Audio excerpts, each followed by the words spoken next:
नमोस्तु गुरुदेव, नमोस्तु गुरुदेव, नमोस्तु गुरुदेव। बोलिए मुनिवर से ब्रह्मांड सागर जी महाराज की, मुनिवर से रह सागर जी महाराज की। चलिए, और शंका समाधान के इस प्रारंभिक क्रम में सबसे पहला स्थान मैं दे रहा हूँ श्री यहाँ के युवा संगठन को, जैन युवा संगठन श्री विकास अमन पंकज आभास, जो मिर्जापुर हैं, जो पूरे अपने कंधों पर दायित्व लिए हुए है गुरुदेव के आगमन सम्मान और यहाँ से सारे कार्यक्रमों का। हमारे युवा संगठन बड़े उत्साहित दिख रहे हैं। चलिए, आप युवाओं की ओर से ही आज के संघ का समाधान का शुभारंभ हो रहा है। और इसके बाद तैयार रहेंगे श्री पंचम जी नीताजी जैन। नमोस्तु गुरुवर, नमोस्तु गुरुवर, नमोस्तु गुरुदेव। आज आपके आने से हम सभी को बहुत हर्षोल्लास है, बहुत अंदर से उमंग है। हम ये चाहते हैं महाराज जी आपका सानिध्य, हम सभी सब चाहते हैं, बल्कि मिर्जापुर सारी समाज चाहता है कि आपका सानिध्य इस पूरे सप्ताह भर रहे, क्योंकि हमने प्रोग्राम सुना है और जानकारी मिली है कि आपका 26 तारीख को गमन है, लेकिन हम चाहते हैं पूरा सप्ताह रहे। बोलो भाई सभी मिर्जापुर वाले, बोलो। हाँ, हो गया जी, कम मांगा है। अरे पूरे सप्ताह क्या, पूरा जीवन सानिध्य में बीते, ऐसा भाव रखो। जी जी। और उसके लिए कुछ करने की जरूरत नहीं है, जहाँ महाराज वहाँ पहुँच जाओ, सानिध्य ही सानिध्य। चलिए आगे जल्दी से। श्री पंचम नीता जैन कटनी, उसके बाद तैयार रहेंगे राजीव जैन अमर पाटन। हेलो, जिनके नाम की घोषणा हो तुरंत खड़े हो जाएंगे अपने स्थान पर।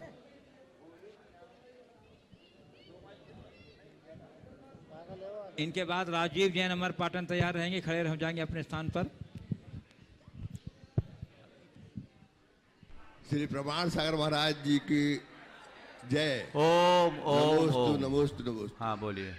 महाराज जी, पारसनाथ टोंग को स्वर्ण भद्रकूट टोंग क्यों कहते हैं?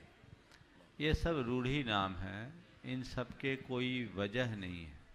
कूट का अर्थ होता है चोटियाँ, अलग अलग चोटियों का अलग अलग नाम है, ये चला आ रहा है वही नाम है, इसकी वजह कुछ नहीं। चलिए। श्री राजीव जैन अमर पाटन, उसका तैयार रहेंगे अक्षय जैन। नमोस्तु गुरुदेव, नमोस्तु गुरुदेव, नमोस्तु गुरुदेव। अक्षय जैन मोहन्द्रा। मैं गुरुदेव आपसे नियम लिया था, 30 साल से अनवरत भगवान की पूजा अभिषेक कर रहे हैं, तो हमारा आपसे पूछना ये है कि हमारी निर्जरा कर्मों की ज़्यादा मैं भगवान की सेवा का दायित्व कैसे निर्वहन करें? देखिए, मुझे बहुत प्रसन्नता है कि 1991 में लिए गए नियम को आप निभा रहे हैं, और सप्ताह में एक दिन का नियम लिया था। इस भाई ने रास्ते में बताया कि महाराज जी एक दिन किए तो लगा पूजा याद नहीं होगी, मैं रोज़ करने लगा, और अब मैं बेचैन रहता हूँ अगर पूजा और सेवा ना हो, जिनवानी की सेवा भी करते। देखो, एक छोटी सी प्रेरणा ने तुम्हारे जीवन में कितनी बड़ी उपलब्धि जगा दी। 30 सालों से लगातार सातिशय पुण्य के बंध और पाप की निर्जरा का अवसर तुम्हें प्राप्त हुआ। मैं तुम्हारे माध्यम से उन तमाम लोगों को कहना चाहूँगा, ओम। मैं तुम्हारे माध्यम से उन तमाम लोगों को कहना चाहूँगा जिन्हें धार्मिक क्रियाओं के प्रति आलस का भाव होता है। ध्यान रखो, आपके पुण्यवर्धक क्रियाएं ये ही है, और गृहस्थ जीवन में आपको पुण्य कमाने का अवसर कम मिलता है, खपाने का ज़्यादा। तो ज़्यादा खर्च और आमद कम, तो क्या होगा? आप जितना पुण्य को भोग रहे हैं, कम से कम उसी अनुपात से पुण्य का अर्जन करने का भी पुरुषार्थ कीजिए। जीवन का संतुलन तभी बनेगा। लोगों की भोग में जैसी रुचि है, अर्जन में नहीं।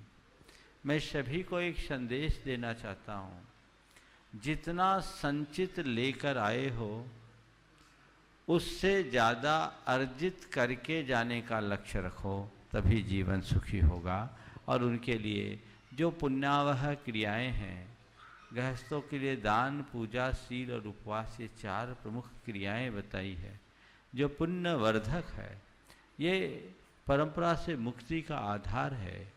इनके प्रति पूर्ण रुचि के साथ अपना जुड़ाव होना चाहिए। अक्षय जैन मोहन्द्रा, और उसके बाद तैयार रहेंगे मधुबाला, नंदिता, मनीष जैन बुढ़ार।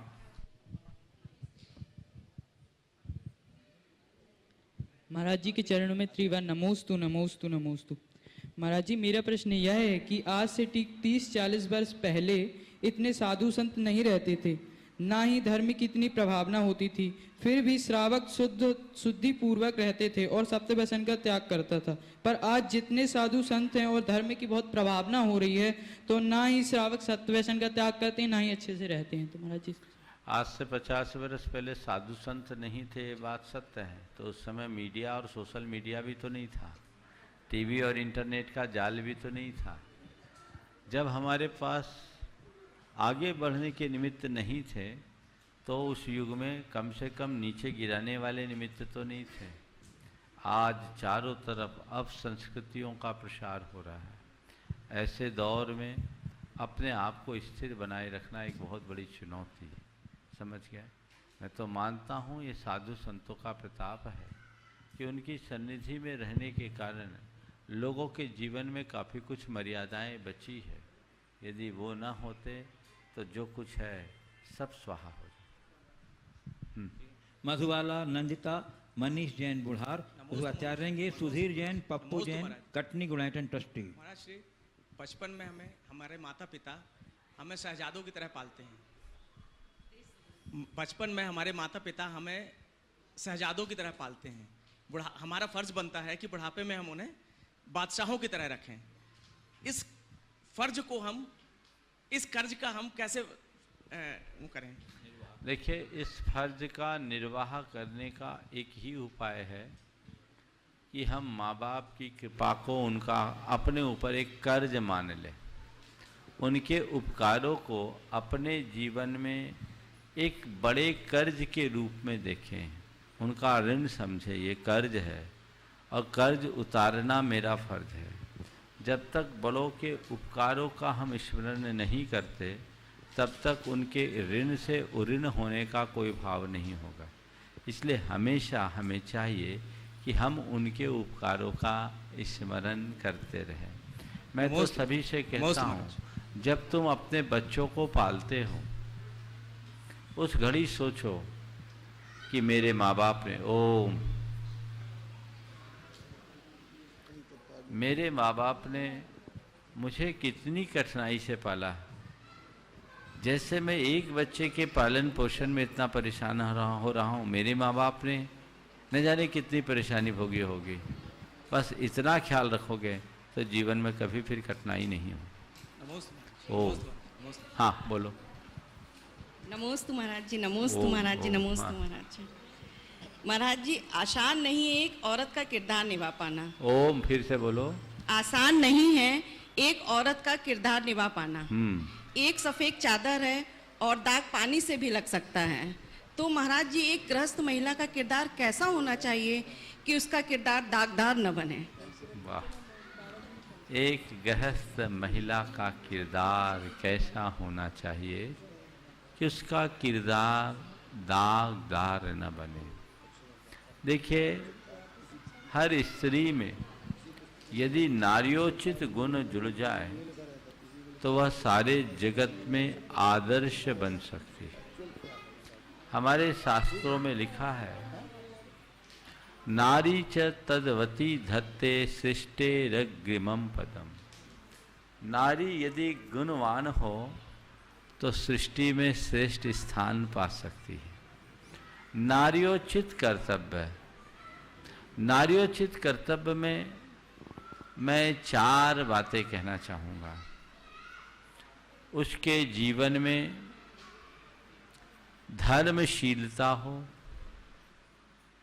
कर्तव्यशीलता हो, कुलीनता हो और मित व्ययता, कार्य कुशलता हो। धर्मशीलता, कर्तव्यशीलता, कुलीनता और कार्यशीलता, ये 4 गुण यदि आ जाए तो उसका जीवन सबके लिए आदर्श बन जाए।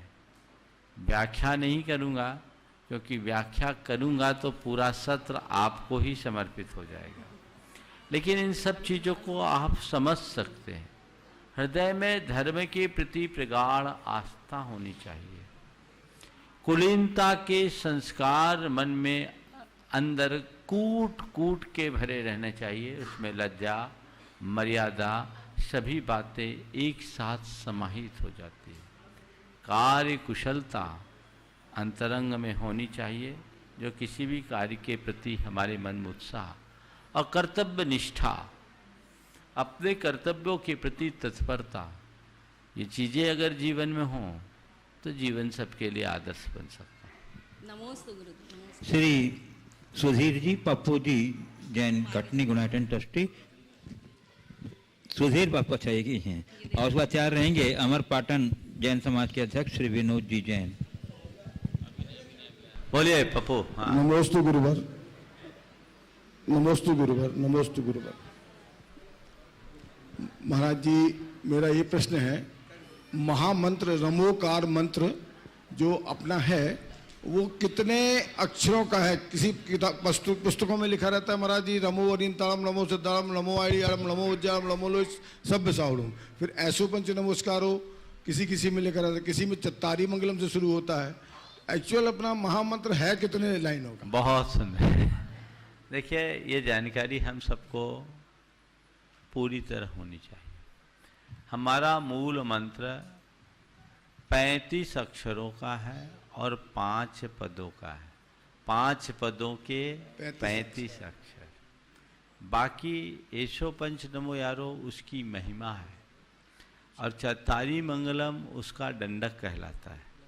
तो जब हम मंगल पाठ करेंगे तो नमोकार से लेकर शरणम पवज्जामी तक बोलेंगे, लेकिन मूल मंत्र नमोकार, नमो अरिहंतानम से नमो लोए सब शाहूनम तक संपन्न। नमस्ते गुरु, नमस्ते। श्री विनोद जी जैन, अमर पाटन जैन समाज। और उसके बाद तैयार रहेंगे गुणायतन के संरक्षक श्री श्रेयांश जी, सुमन जी जैन और उनके साथ उनकी सुपुत्री ऋतुषा जैन, जबलपुर लक्ष्मी भंडार। भगवान हम लोग के ऊपर इतने कृतज्ञ है कि उनका ऋण, भगवान हमारे ऊपर इतने कृतज्ञ है अमर पाटन के ऊपर, तो हम लोग उसका ऋण कैसे चुका पाएं? कौन कृतज्ञ है? भगवान की कृपा हम लोग के ऊपर इतनी है कि हम उनका ऋण कैसे चुका पाएं? बहुत सुंदर बात आपने की। भगवान की कृपा हम पर है, हम उसका ऋण कैसे चुकाए? बस उनकी कृपावंत बने रहने का गौरव मन में जगाए रखो और उनके प्रति श्रद्धावान बने रहो, यही आपके ऋण की पूर्ति करेगा। हाँ। श्री ऋषभ जी, सुमन जी और पुत्री ऋतुषा जैन, जबलपुर लक्ष्मी भंडार, गुणायतन के संरक्षक। पूछेंगे मिर्जापुर में साथ आ जाइए, साथ आ जाइए। चलो बोलो।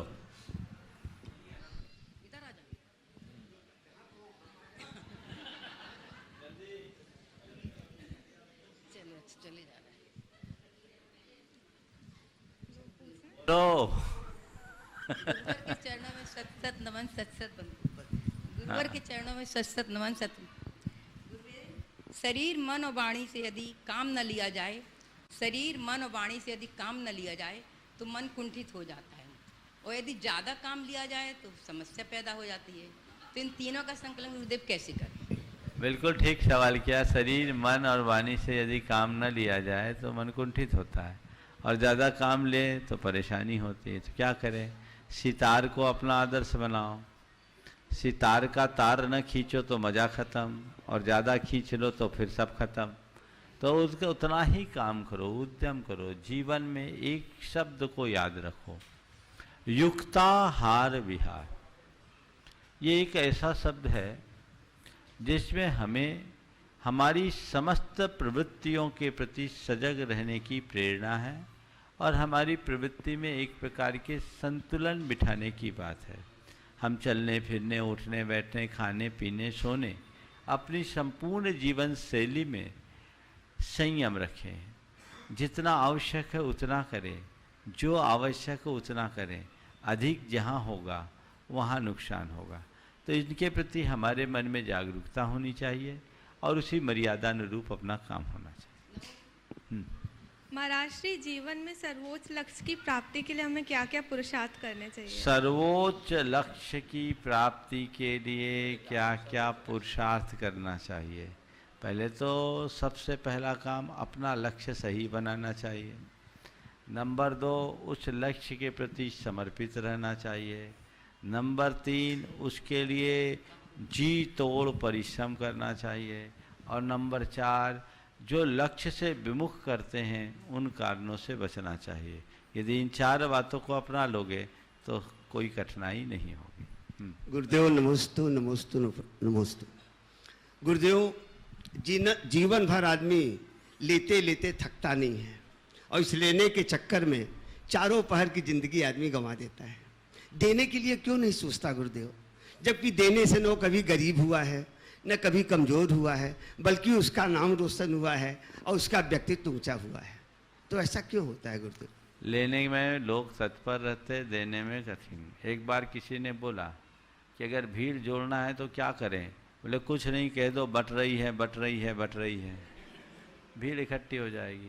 बोला भीड़ छांटने के लिए क्या करें? बोले कुछ नहीं, हाथ फैला दो, बोलो देव देव देव, अपने आप भीड़ चले जाएगी।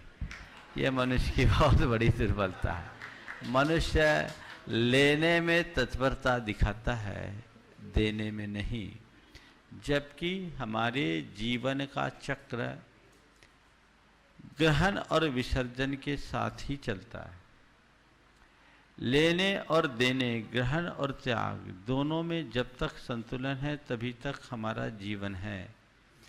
हम जितनी तत्परता से श्वास ग्रहण करते हैं उतनी ही तत्परता से श्वास छोड़ते भी हैं।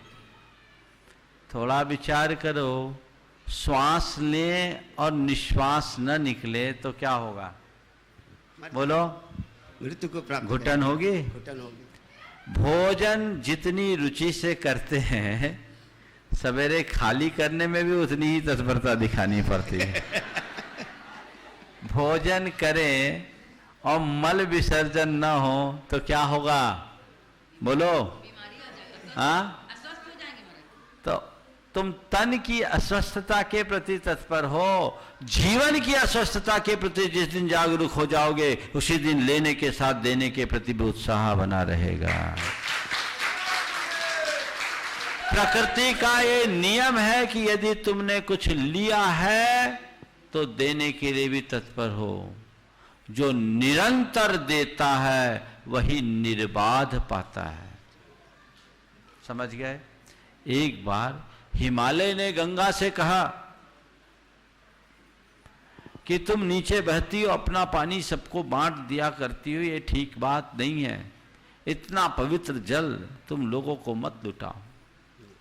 गंगा ने कहा मेरा तो जन्म ही लोकोपकार के लिए हुआ है।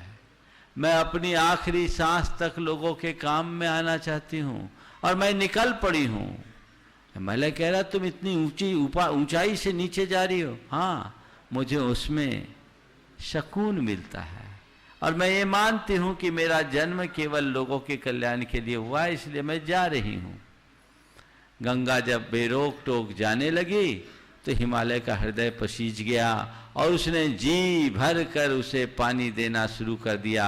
नतीजा गंगोत्री में गंगा इतनी सी थी, आगे चलकर गंगा सागर बन गई।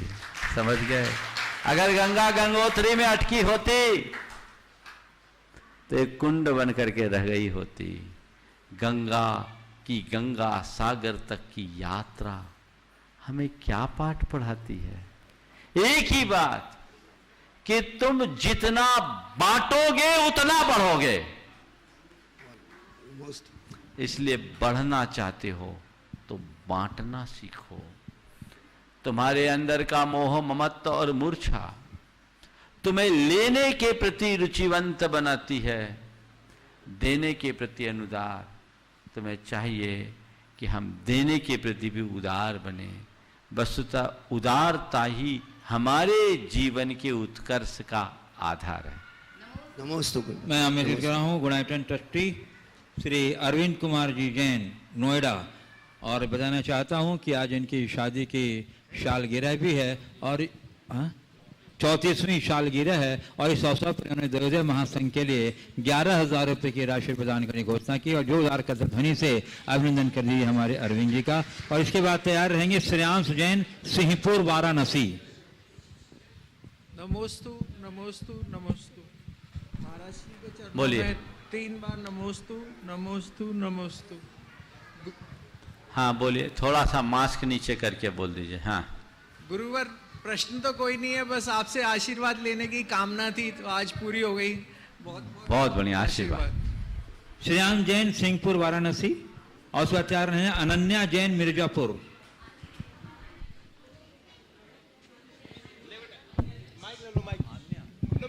आन्या जैन है, आन्या जैन मिर्जापुर। नमोस्तु नमोस्तु नमोस्तु महाराज श्री। मेरा प्रश्न ये है कि अगर हमारा क्रोध का त्याग हो पर कोई हमें क्रोध दिलाता रहे तो हम कैसे कंट्रोल करें? क्रोध का त्याग हो और कोई हमें क्रोध दिलाए तो हमें कैसे कंट्रोल करें? उस समय याद रखो कि मैंने तो ये सोच रखा है, संकल्प किया कि मुझे क्रोध नहीं करना। जिस चीज का त्याग किया उसको निभाना हमारा धर्म है कि नहीं है? बोलो है ना? तो जो क्रोध होता उससे बचने के लिए तो क्रोध को त्यागे हैं। तो उस समय मन में ये संकल्प दोहराओ, नहीं मुझे क्रोध नहीं करना, क्रोध बुरी चीज है, मुझे शांत रहना है। क्रोध नहीं करना है, इसकी जगह ये बोलो मुझे शांत रहना है, मुझे शांत रहना, गुस्सा शांत होगा। नमोस्तु महाराज। मोना जैन मिर्जापुर, उसका तैयार रहेंगी सरिता जैन मिर्जापुर। ओम जल्दी। दोनों महाराज जियों की मेरी तरफ से बार बार नमोस्तु नमोस्तु नमो। महाराज श्री, मोह और अनुराग दोनों में क्या अंतर है? यदि हम परिवार में माता पिता पुत्र पति सबसे मोह करते हैं तो कर्मों का बंध होता है, लेकिन अनुराग जैसे अपने गुरु से अपने भगवान से अनुराग करते हैं तो क्या कर्मों की निर्जरा होती है? बहुत अच्छा सवाल। मोह और अनुराग में क्या अंतर है? एक दूसरे से घुल मिल के रहना, एक दूसरे का साथ निभाना, एक दूसरे के काम आना, एक दूसरे का पूरक और प्रेरक बन करके जीना अनुराग या प्रेम भाव की अभिव्यक्ति है। पर एक दूसरे के बिछोह में रह नहीं पाना, एक दूसरे के प्रति जरूरत से ज्यादा आसक्ति रखना, उनमें स्वामित्व का भाव रखना, एक दूसरे के अभाव में पागल हो जाना मोह भाव है। मोह भाव संसार का कारण है और राग भाव प्रेम की अभिव्यक्ति। सांसारिक जनों के प्रति होने वाला राग भाव हमारे अंदर अपनत्व को बढ़ाता है, पर मोह भाव आसक्ति को जगाता है। अपनत्व में अपनापन होता है और आसक्ति में एक प्रकार की मूर्छा या पागलपन। चीज़ों को साथ रखना प्रेम के साथ है, लेकिन चीज़ों को चिपका लेना मोह के लक्षण है। समझ गए? तो चीज़ों के साथ जीना और चीज़ों के लिए जीना दोनों में बड़ा अंतर है। अनुराग घर परिवार हो, परिवार के साथ जियो, कोई बुराई नहीं, पर केवल परिवार ही रहे, अपनी आत्मा को भूल जाओ तो ये मोह भाव है। समझ गए? तो ये अंतर समझना चाहिए। मोना जैन है, मोना जैन के बाद श्रीमती चंद्रकांता जैन मिर्जापुर।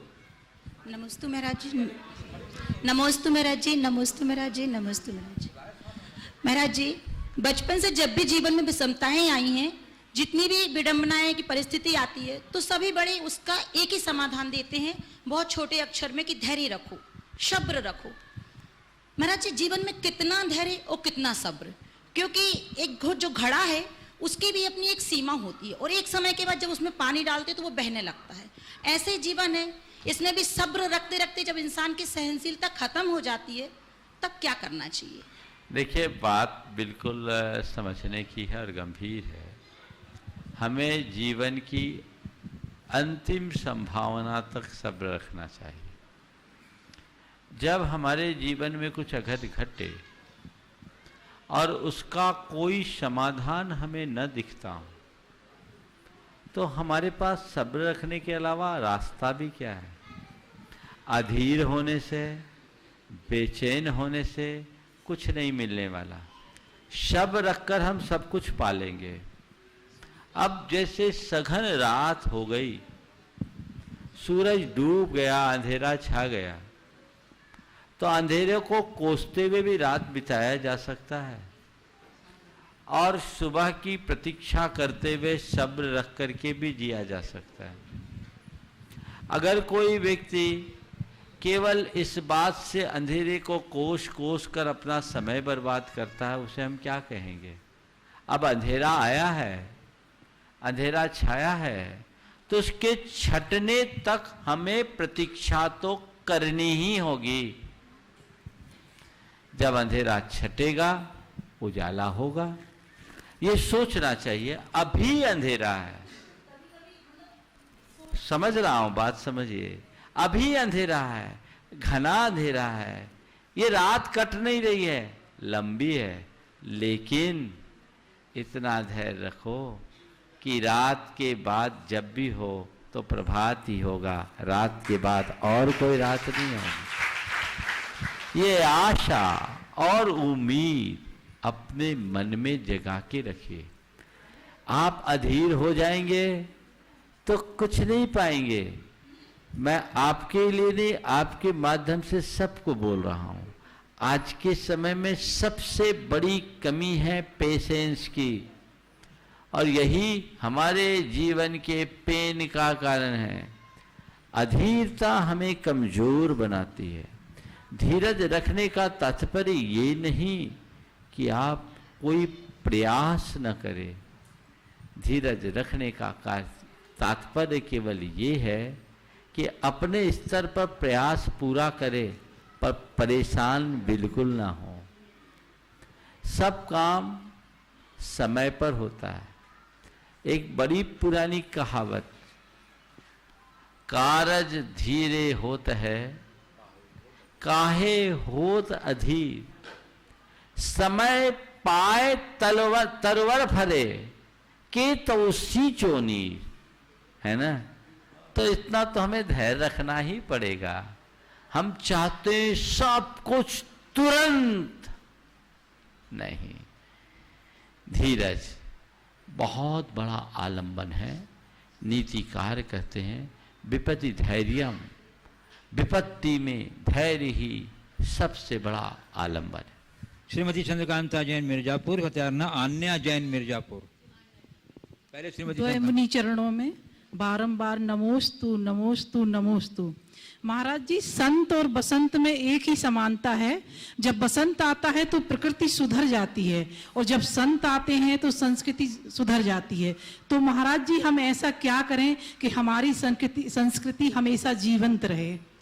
अपनी संस्कृति हमेशा जीवंत रहे तो बस एक ही बात अपने हृदय में धार लो कि जिधर जब भी हमारी दृष्टि खुले, आंखों में संत रहे। नमोस्तु महाराज जी, नमोस्तु महाराज। अन्य जैन, उसके बाद मैं आमंत्रित करूंगा शास्त्री परिवार कटनी से श्री प्रमोद जी जैन। हे गुरुवर, आपको सत सत नमन। महाराज जी, मेरा प्रश्न ये है कि इंसान पूजा पाठ धर्म से अच्छा बनता है कि संस्कारों से? बहुत अच्छा सवाल किया। सबसे पहले ये बताओ, ये सवाल तुम्हारा है कि किसी ने तुम्हें बताया? महाराज जी, मेरा है। बहुत सुंदर, महाराज जी, आपको जब से आना है पूरे दिन हमारा दिमाग है, एक क्वेश्चन पूछेंगे। बहुत सुंदर, बहुत सुंदर। एक बार जोरदार तालियों से इसका संस्कार। मनुष्य अपने पूजा पाठ से अच्छा बनता है या संस्कारों से? हकीकत तो यही है कि संस्कार ही हमारे जीवन को अच्छा बनाते हैं, और पूजा पाठ की जो क्रियाएं हैं वे अपने संस्कारों को सुधारने के लिए। हम पूजा पाठ से विमुख हो जाएंगे तो संस्कार हमारे खत्म होंगे, नष्ट होंगे। पर जो लोग पूजा पाठ पर जोर देते, अपने संस्कारों पर ध्यान नहीं लेते रखते, वे अपनी पूजा पाठ का सही फल नहीं पाते। इसलिए हमें क्या करना है? पूजा पाठ खूब जी भर करके करना है और अपने संस्कारों को सुधारना है। समझ गए? जैसे कपड़े गंदे हो जाए तो साबुन से उसे साफ करते हैं ना। अब साबुन कपड़े में घिसेंगे तो कपड़े का मैल साफ होगा, और साबुन की बट्टी जमीन में घिसेंगे तो क्या होगा? कुछ होगा क्या? नहीं होगा ना। ऐसे ही ये जितनी भी धार्मिक क्रियाएं हैं, अपने मन को साफ स्वच्छ बनाए रखने के लिए। समझ गए? इसलिए संस्कारों के प्रति दिल रहो अपने संस्कारों के प्रति जागरूक बनो और उसी अनुसार पूजा पाठ की क्रियाएं करो। श्री प्रमोद जी जैन कथा शास्त्री पर कटनी बता दूं कि कटनी से लेकर अद्यतन अभी तक ये अपने पूरे परिवार के साथ इस विहार में अपना सक्रिय योगदान दे रहे हैं। जोरदार कतरंदन कर दीजिए प्रमोद जी का कार्य। गुरुदेव के चरणों में अनंत कोटि नमोस्तु। गुरुदेव, लोगों का उत्साह उमंग देखकर तो यूं लगता है जैसे साक्षात भगवान का विहार हो रहा हो। मैं हर जगह देखता हूं और जहां समाज बिल्कुल जहां शांत बैठी रहती है, गुरु के आते ही ऐसे लगता है जैसे पूरे गांव में बाढ़ सी आ गई हो। जैन जैनेतर सभी एकदम आपकी अगवानी से लेके और पूरे शंका समाधान में अपने जीवन को कृत करने के लिए लालायित रहते हैं। गुरुदेव, प्रश्न है कि हम चीजों को उस तरह से नहीं देखते जिस तरह से वे हैं, बल्कि उनको हम उस तरह से देखते हैं जिस तरह से हमारा उपयोग है। हम अपनी दृष्टि और उपयोग में समीचीनता कैसे लाएं कि वस्तु का सही स्वरूप जान सके। बहुत ही अच्छा सवाल आपने किया। हम चीज़ों को वैसे नहीं देखते जैसी वे हैं, अपितु उन्हें वैसे देखते हैं जैसा हम चाहते हैं।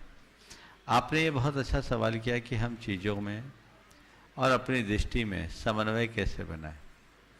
ये सब तभी होगा जब हमारी दृष्टि व्यापक बनेगी और हम स्वार्थपरता से अपने आप को ऊपर उठाएंगे। जो मनुष्य स्वार्थपरता से ऊपर उठता है वही अपने जीवन में समग्रता को प्राप्त कर पाता है। हम चीज़ों को अपने हिसाब से देखेंगे तो चीज़ों का आधा उपयोग होगा, लेकिन चीज़ों को सर्वांगीणता से देखेंगे, व्यापकता से देखेंगे तो बहुत कुछ पाया जा सकता है, वो हम पा सकते हैं। देखिए, दृष्टि का कितना बड़ा अंतर होता है। पिता पुत्र दोनों एक थाली में खाना खाते थे। बेटा किसी वजह से नाराज हो गया। उसने पिता से कहा, पापा कल से मैं आपके साथ खाना नहीं खाऊंगा। पापा कल से मैं आपके साथ खाना नहीं खाऊंगा। पिता ने कहा, कोई बात नहीं है बेटा, मैं तेरे साथ खा लूंगा। जय हो।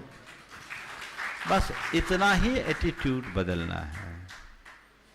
ये इससे ऐसा एडजस्टमेंट और सामंजस्य जीवन में बनता है कि समग्र जीवन निखर जाए।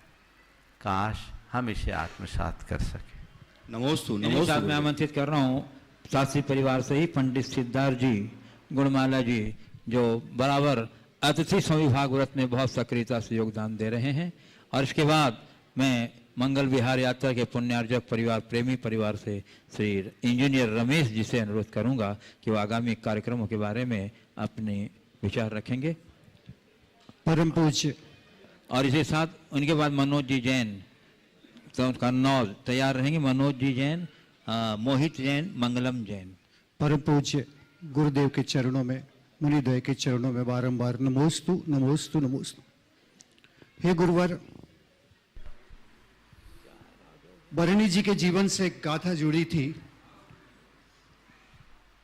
कि मां चिरौंजाबाई, जिन्हें वात्सल्य की मूर्ति कहा जाता था, वह जिस समय उनके वात्सल्य उमड़ा तो उस समय उनके आंचल से दूध बहा, जबकि वह संतान भी नहीं थी उनकी और वे विडो थी।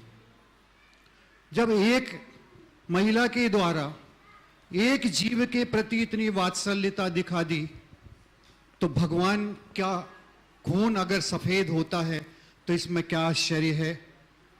हमें कृपया समाधान देवें।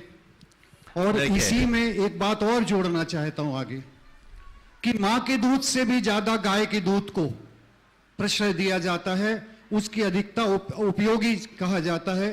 तो मां की अपेक्षा क्या गाय में, क्योंकि आज आगम में हमेशा सम्यक दर्शन में वात्सलता अंग में गाय को उदाहरण दिया जाता, गोवत्स प्रीति, तो गाय की वात्सलता ज्यादा है क्या, किस लिए उसका दूध गुणकारी होता है? कृपया समाधान। देखिए, एक बार एक सवाल गुरुदेव से एक बौद्ध भिक्षु ने किया। 1987 की बात है। गुरुदेव थुबौन जी में विराजमान थे। बौद्ध भिक्षु आए और उन्होंने गुरुदेव से 2 सवाल किया। कहा, गुरुदेव मुझे जैन धर्म की एक बात समझ में नहीं आती कि आपके यहाँ तीर्थंकरों का रक्त श्वेत क्यों होता है, जबकि मेडिकल साइंस इसे स्वीकार नहीं कर पाता। गुरुदेव ने कहा, आप ये बताओ, एक माँ के आंचल में बच्चे के जन्म के बाद दूध कैसे उमड़ता है, क्यों उमड़ता है? उसने कहा, इसलिए कि बच्चे के प्रति माँ का ममत्व है। तो गुरुदेव ने कहा कि जब एक बच्चे के प्रति ममत्व होने से माँ के आंचल में दूध उमड़ सकता है, तो सारे जगत के प्राणी के प्रति मातृ चेतस्क होने से तीर्थंकरों का जर्रा जर्रा दुग्धवध हो जाए तो इसमें क्या? उन्होंने तुरंत गुरुदेव के चरण छू लिए। कहा, गुरुदेव समझ में आ गया। दूसरा सवाल उन्होंने कहा, एक सवाल और बताइए कि आप क्या ये कहा जाता है कि तीर्थंकरों का आहार तो होता है, निहार नहीं होता, ऐसा क्यों? गुरुदेव एक पाटे पे बैठे थे। पाटा जमीन से 4 इंच ऊंचा था। वहीं एक लकड़ी का टुकड़ा था। गुरुदेव ने पूछा, इस लकड़ी को जलाएंगे तो राख तो बनेगी? बोले, हाँ महाराज, राख बनेगी। बोले, ये बताइए 10 किलो लकड़ी जलाएंगे तो? बोले, ज़्यादा राख बनेगी। बोले, 1 मन जलाएंगे तो ज़्यादा राख बनेगी। जितनी लकड़ी जलाएंगे उतना राख बनेगा। महाराज, कुछ तो वेस्टेज बनेगा, कुछ तो वेस्टेज बचेगा। गुरुदेव ने कहा, ये बताओ, इस लकड़ी की जगह यदि 1 मन कपूर जलाएं तो? बोला, कुछ नहीं। तो गुरुदेव ने कहा, आप बताओ। बोला, महाराज समझ गए, महाराज समझ गए। गुरुदेव ने कहा कि तीर्थंकरों की जठराग्नि इतनी प्रबल होती है कि उनके पेट में जाने के बाद सब कुछ कपूर की तरह भस्म हो जाता है, उनको निहार नहीं होता। रहा सवाल माँ के दुग्ध और गाय के दुग्ध का। देखिए, गाय के दूध का अपना उपयोग है और वो हमें जीवन भर मिलता है। माँ का दूध कुछ दिन के लिए मिलता है। हालांकि वैज्ञानिकों के अनुसार माँ के दूध का कोई तोड़ नहीं है और इसीलिए कहावत है कि असली माँ का दूध पिया हो तो आ जाओ सामने। समझ गए? इसलिए माँ माँ है, माँ का दूध सुरक्षित होना चाहिए और हर बच्चे को माँ का दूध मिलना चाहिए। आज के समय में सबसे बड़ी कमी ये हो रही है कि बच्चों को अपनी माताओं का दूध दुर्लभ होने लगा है। आज की माताएं बच्चों को अपना दूध पिलाने में भी संकोच करती है, तो मातृत्व कैसे उड़ेगी? ये सौभाग्य है उनका कि वो अपने बच्चों को अपने दूध से पुष्ट कर सकती है। ये उन्हें करना चाहिए। गुणायतन के निर्माण मंत्री और मंगल विहार यात्रा के पुण्यार्जक श्री इंजीनियर रमेश जी, और उसके बाद तैयार रहेंगे हमारे श्री कन्नौज से पधारे मनोज जी जैन, मोहित जैन, मंगलम जैन। और बताना चाहता हूँ, ये मनोज जी जो रथावर्तन महोत्सव प्रारंभ होने जा रहा है काशी से आगामी 4 मार्च से, उस पूरे सम्मेद शेखर जी की यात्रा तक के लिए एक समन्वयक के रूप में इन्हें जिम्मेदारी दी गई है। जोरदार अभिनंदन कर दीजिए बंधुओं। और ये मनोज जी वही व्यक्तित्व हैं जो परम पूज्य मुनिद्वय के चरणों में त्रिवार नमोस्तु। रथावर्तन महोत्सव एक जाना माना सा शब्द हो गया है। विगत कई दिनों से आपके मानस में ये शब्द कौंध रहा है, रथावर्तन महोत्सव। इस महोत्सव के माध्यम से एक इतिहास का सृजन करने वाली यात्रा संपन्न होने जा रही है। परम पूज्य गुरुवर के आशीर्वाद से, परम पूज्य मुनिवर के आशीर्वाद से इस यात्रा के साक्षी, इतिहास के सृजन करने वाली यात्रा के साक्षी बनने का अवसर हम सभी को प्राप्त होने जा रहा है। और यह यात्रा अनंत पुण्य का संचय करने वाली होगी और इस यात्रा का शुभारंभ होगा काशी से, पार्श्वनाथ भगवान की जन्मस्थली काशी से। यह यात्रा 4 मार्च को प्रारंभ होगी और समापन पार्श्वनाथ भगवान की निर्माण स्थली शाश्वत तीर्थ संवेद शिखर जी में 31 मार्च या लगभग मार्च के अंतिम सप्ताह में समाप्त होगी। इस यात्रा में हम होंगे, आप होंगे और होंगे परम पूज्य मुनिवर श्री प्रमाण सागर जी महाराज, परम पूज्य मुनिवर श्री अरे सागर जी महाराज। साथ ही साथ रथ पर विराजमान होंगे तीर्थंकर पार्श्वनाथ भगवान और जिनवाणी माता, देवशास गुरु का समागम साथ में। रथ यात्रा संपन्न होगी पद यात्रा के साथ। उत्साह समाज बंधुओं ने इतना दिखाया कि हमने तिथि घोषित कर रखी थी कि आप सभी को 25 फरवरी तक अपनी प्रविष्टियां भेजना है।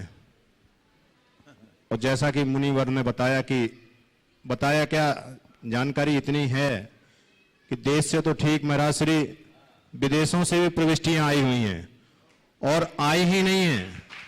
अब मुझे समझ में नहीं आ रहा, उनने तो अपना फ्लाइट का रिजर्वेशन ले लिया। अरे सुनो, मनोज जी बताएगा क्या आया।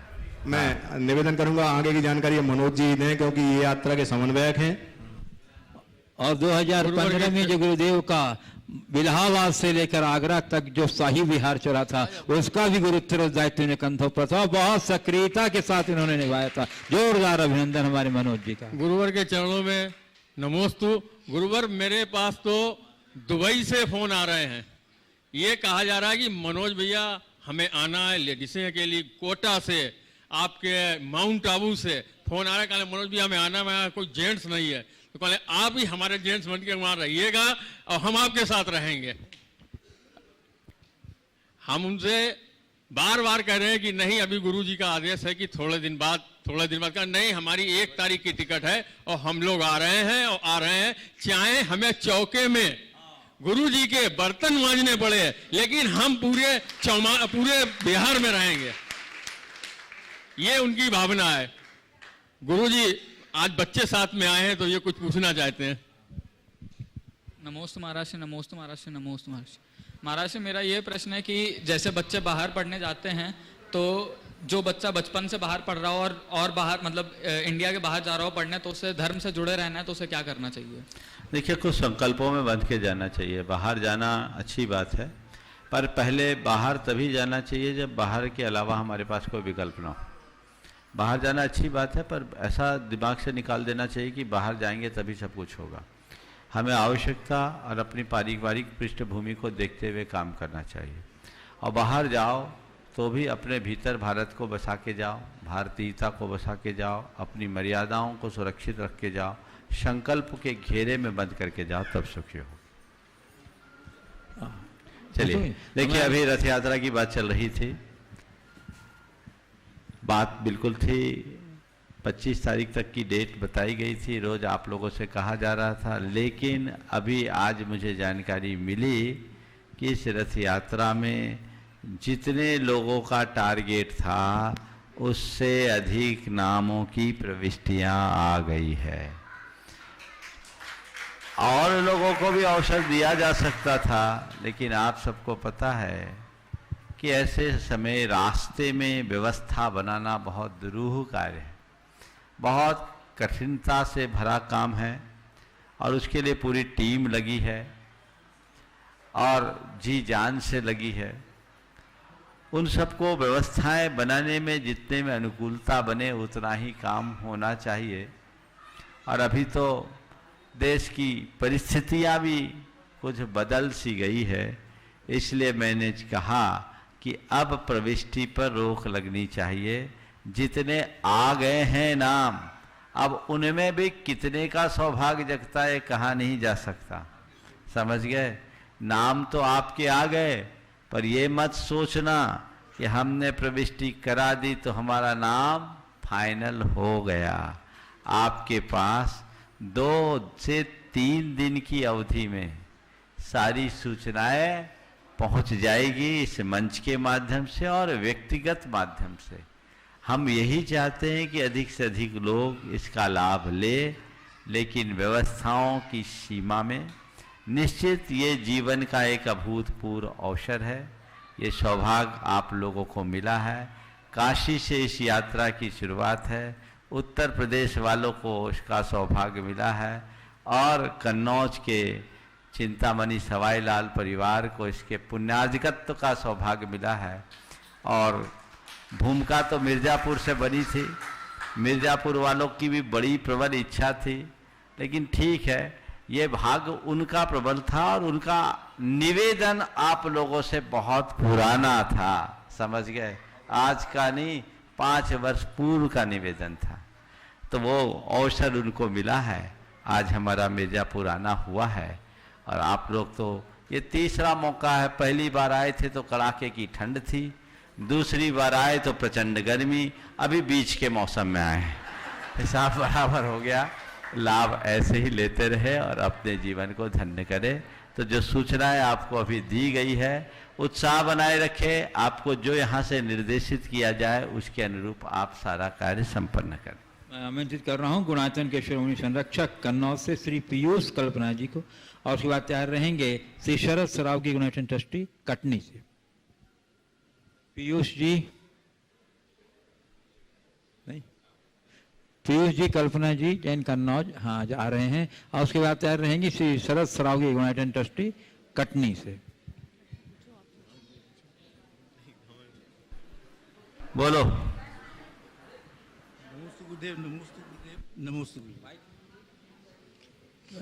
भैया माइक दीजिए। शरद सरावगी हैं। नमोस्तु नमोस्तु नमोस्तु नमोस्तु गुरुदेव। गुरुदेव, मेरा प्रश्न यह है कि आदिनाथ भगवान के परिवार में सभी लोग उत्तम पदवी के धारी थे, परंतु उनके परिवार में मारीच जैसा जीव उत्पन्न हुआ, तो उनके उस समय किस तरह की मन स्थिति रही होगी और मारीच जैसा जीव उनके कुल में क्यों पैदा हुआ होगा? देखिए, मारीच जैसा जीव जो पैदा हुआ वो मारीचपना आखिरी में दिखाया, पहले नहीं। वो भगवान के केवल ज्ञान के बाद पहले तो सुसंतान के रूप में था और वो बीतरागी थे। बीतरागी पुरुषों के लिए किसी का कुछ भी हो जाए फर्क नहीं पड़ता, इसलिए वहाँ मन स्थिति का सवाल नहीं। होनहार हर जीव की अलग अलग होती है, जिसका जो परिणाम होना होता है वो होता है। हम कर्ता नहीं, हम निमित्त हैं। इतनी सी समझ हमारे भीतर विकसित होनी चाहिए। नमोस्तु गुरुदेव। मैं आमंत्रित कर रहा हूँ जो पद विहार में बड़ा सक्रियता से योगदान दे रहे हैं, अक्षय जैन अमर पाटन और उसके साथ संस्कार जैन कटनी। दमो है ना? संस्कार जैन दमो, संस्कार जैन दमो और अक्षय उनके साथ में। ओ जल्दी बोलो। हाँ, दोनों मुनियों के चरण में बारंबार नमोस्तु। महाराज जी, मेरा प्रश्न घटनाक्रम के ऊपर है जो मेरे साथ ही घटित हुआ है। एक घटनाक्रम के ऊपर है जो मेरे साथ ही घटित हुआ है। महाराज जी, मैं एक सोलापुर के ऑडिट पे गया था, बैंक ऑडिट पे। तो वहाँ पे हमारे 2 ग्रुप बन गए थे, जिसको एक मैं लीड कर रहा था, कोई और लीड कर रहा था। तो मेरे ग्रुप में तो कोई भी नॉन वेज नहीं था, सॉरी वेज थे, बाकी दूसरे ग्रुप में कुछ नॉन वेज थे। तो जब वो लोग रेस्टोरेंट गए खाना खाने, तो जब हम साथ में मिले तो वहाँ पे एक बंदा बहुत ही स्पेशली बोल रहा था कि आज हमने बहुत मतलब मीट खाया जो कि बहुत ही स्वादिष्ट था, और ऐसा कुछ बोल रहा था। और कुछ उसने ऐसे वर्ड के प्रयोग किए, तो मैंने पूछ बैठा, तो मेरे सर ने मुझे टोंट मार के बोला कि एक तू जैन है और एक देख वो जैन है। तब मुझे पता चला कि वो जैन और वो मीट खा रहा है। तब मैंने उसको अलग से बुला के बोला कि भाई तुझे पता है कि तू क्या कर रहा है? तू तेरे घर पे तेरी मम्मी को पता है क्या? तो उसने महाराज जी मुझे ये बोला कि भाई इसी को फ्रीडम कहते हैं, इसीलिए तो मैं बाहर आया हूं। तो क्या महाराज जी वो नजरिया सही है क्या? देखिए, ये सब संस्कारों की कमी का कुपरिणाम है। आजकल फ्रीडम के नाम पर संस्कारों की धज्जियां उड़ाने का फैशन बन गया, और ये उन्हीं के जीवन में जिनके पास शिक्षा तो है पर संस्कार नहीं। हमें शिक्षा के साथ संस्कारों पर भी बल देना चाहिए। कमी उनकी नहीं, कमी उनके परिवार की है। परिवार के लोगों ने यदि उन्हें ठीक तरीके से संस्कार दिया होता तो इस तरह की स्थिति नहीं बनती। तुम भी बाहर गए, वो भी बाहर गया, तुम भी उसी कंपनी में काम कर रहे, वो भी उसी कंपनी में काम कर रहे। तो ये सोच का अंतर है। हमें ऐसे लोगों से सुरक्षित दूरी बनानी चाहिए। ये लोग जैनों के लिए कलंक है।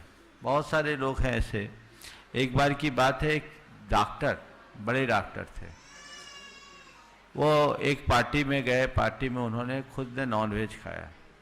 नॉनवेज खाया सो खाया, वो इसमें गौरवान्वित महसूस कर रहे थे और वो कह रहे थे मैं मॉडल जैन हूँ। और भी जैन भाई थे।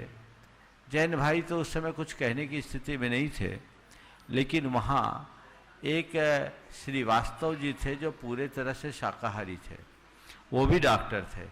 उन्होंने उस डॉक्टर से कहा, भैया तुम अपने आप को मॉडल जैन कह रहे हो, मुझे तो लग रहा है कि तुम जैन नहीं, जैनियों के नाम पर कलंक हो। मॉडल जैन होने का मतलब ये नहीं है कि जैन धर्म के नाम की ही धज्जियाँ उड़ा दे। तुम्हारे आचार व्यवहार को देखकर तो मैं तुमसे यही कहूँगा कि यदि तुम्हें इन सब चीज़ों के प्रति इतना ही आकर्षण है तो अपने नाम के आगे जैन लिखना बंद कर दो। उस डॉक्टर का मुँह इतना सा रह गया, समझ गए? तो फ्रीडम हम तभी उतनी ही सीमा में रखें जितने में हमारा गौरव सुरक्षित रहे। हाँ, संस्कार जैन। दोनों गुरुदेव के चरणों में बारंबार नमोस्तु। गुरुदेव त्रिलोक परिणति में पूज्य यतिराज वृषभ महाराज जी ने भगवान के 4 कल्याणों का वर्णन किया है, पर गर्भ कल्याणक का क्यों नहीं किया? कहाँ पढ़ लिया तुमने त्रिलोक परिणति में? सवाल कहाँ से आया? किसने दिया? मोबाइल से? हाँ, गड़बड़ है। वहाँ 5 कल्याणकों का उल्लेख। अच्छा नहीं, सुनो सुनो, ठीक बोल रहे हो। तीर्थंकरों के गर्भ की तिथि का उल्लेख, जन्म की तिथि का उल्लेख तो है, गर्भ की तिथि का मैं कंफ्यूज है, देखना पड़ेगा। गर्भ का भी उल्लेख है। गर्भ कल्याण की विधि तो खैर अपने पुराने ग्रंथों में है, मैं देखूंगा तब बताऊंगा। तीर्थंकरों के जन्म, दीक्षा, निर्वाण, ज्ञान और निर्वाण का तो याद है। गर्भ की तिथि अर्घ चढ़ाना नहीं, त्रिलोक परिणति में उल्लेख है कि नहीं वो देखना होगा, क्योंकि गर्भ में जीव कब आता है ऐसे तो पता चलता नहीं, जन्म का होता है पता चलता है। तुम्हारे पास जहाँ से भी सवाल आया बिल्कुल सही है, मैं उस दृष्टि से देखा नहीं। एक बार त्रिलोक परिणति को रिवाइज करूँगा तभी इसके विषय में कुछ कह सकूँगा। ठीक है। विमल जैन मिर्जापुर, उसके बाद तैयार रहेंगे वेदांत जैन सुरभि जैन। विमल जैन मिर्जापुर, उसके बाद वेदांत जैन सुरभि जैन। ओम विमल जी, हाँ आगे आ जाओ बोलते बोलते। तो मैं महाराज श्री को त्रिवार नमोस्तु। महाराज श्री, पशु पक्षियों वनस्पतियों का कोई धर्म नहीं होता, मगर मनुष्यों का क्या धर्म है? धर्म के साथ साथ उसे परमात्मा का कैसे बोध कराया जाए, कृपया मार्ग प्रशस्त करने। देखिए, प्रकृति के आश्रित रहने वाले अन्य प्राणी अधर्म नहीं करते हैं, इसलिए उनके लिए धर्म की उतनी प्रासंगिकता नहीं है। वे तो जो कुछ करते हैं अपने पेट को पालने के लिए करते हैं, अपनी प्रकृति के आश्रित रहते हैं। सबसे ज़्यादा अधर्म मनुष्य करता है, और जो अधर्म करता है धर्म उसी के लिए। इसलिए मैं आप सबसे कहूँगा कि धर्म के क्षेत्र में आगे बढ़ना है तो पहला काम अधर्म से बचो। इस प्रकार आज के सत्र को परम पूज्य गुरुदेव के चरणों में नमन अर्पित करते हुए यहीं पर विराम। बोलिए परम पूज्य आचार्य गुरुवर श्री विद्यासागर जी महाराज की